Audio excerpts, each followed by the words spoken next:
This is the first time the 2022 Ford F-150 Lightning has a direct competitor. The 2024 Chevy Silverado EV was shown off last week, and of course we're interested in seeing how they fare against one another.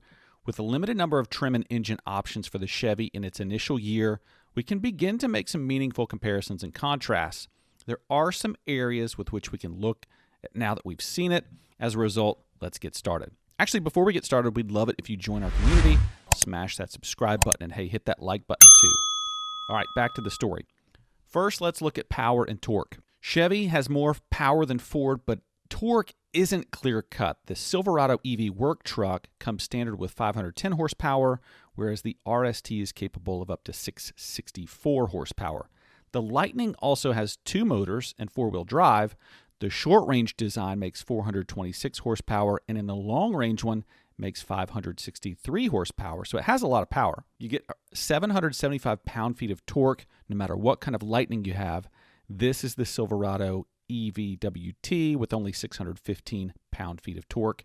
The Lightning has 780 pound-feet more than the RST. Now let's look at towing, payload, and the length of a bed.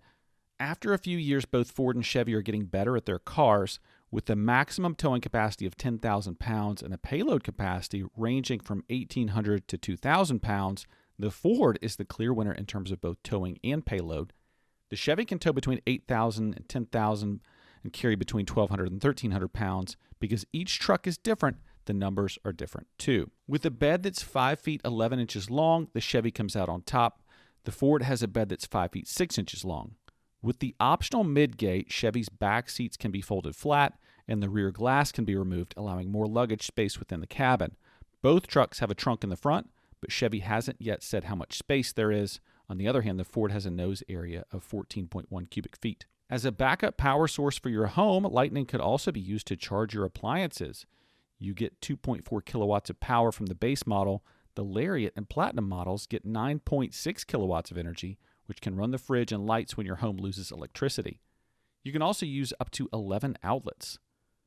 Ford has an accessible 80-amp home management system too. Chevy hasn't said the same thing about the Silverado EV, but there's still a lot of room for growth. When the Silverado EV goes on sale, it'll have 10 outlets to charge things at campsites and job sites.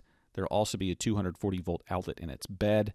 It'll have 10.2 kilowatts charging capability and, like the Lightning, can charge other EVs.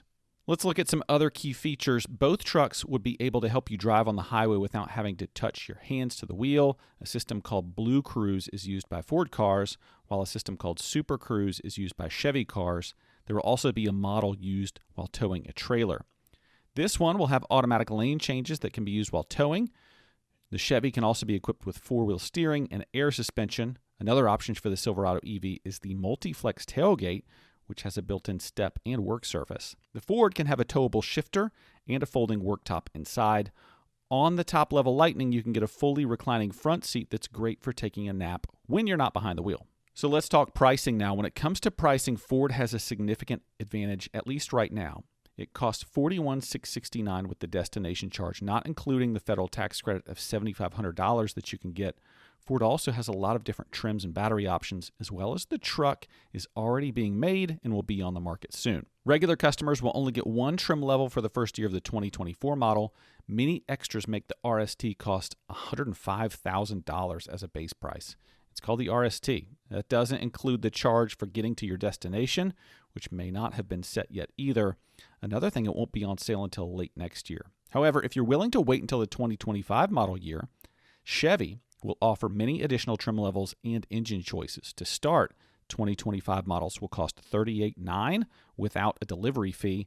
This is almost the same price Lightning models begin at. So which one do you like better? Let us know in the comments below, and thanks for watching.